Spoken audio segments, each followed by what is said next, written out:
Hey people, it's Toki. This is from Bloomberg, Africa. Zimbabwe's evicted white farmers offered $3.5 billion payout.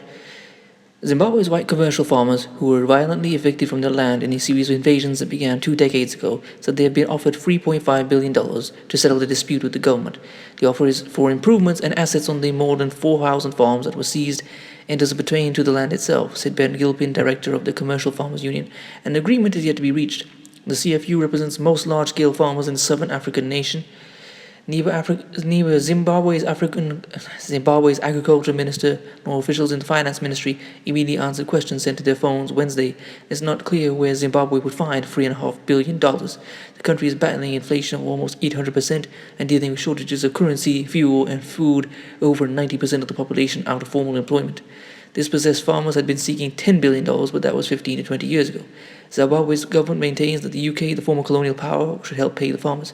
That's unlikely to happen because the UK and most Western governments criticize the seizures and the allocation of the properties to senior members of the ruling Zimbabwe African National Union Patriotic Front Party. Damn, that's a long name. Alongside allegations of human rights abuses. The offer is an attempt to draw to a close a dispute that tipped Zimbabwe's economy into freefall by slashing export income and incurring sanctions from the US and European Union. Zimbabwe's rulers maintained that the land was taken forcibly during colonial times and needed to be returned to black Zimbabweans. The Telegraph reported the potential deal earlier. Well, to quote Officer Tenpenny from GTA, despite most of our best efforts, the jig's almost up. It seems the Zimbabweans are preparing to give up the farm. The money to the farmers in order to be free of their claims and the sanctions. And I was with the Black Authority on this, Jason Black. No payments should be made to them. All this land was stolen. It's basically paying the oppressors to stop oppressing them. There should be no payments to these people because they've gotten these things for free, which were stolen, and not just stolen, but basically they killed the people who possessed the land and took it from them.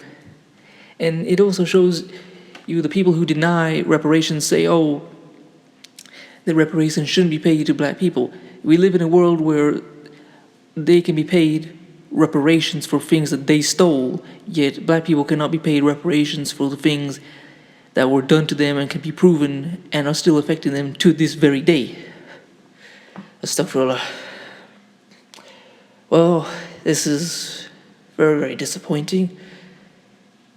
Anyway, please comment, rate, share, and subscribe. I'm going to leave this article in the description. If you'd like to support this channel, leave my GoFundMe in the description. If you'd like to follow me on Instagram, I'll leave it there as well. Peace.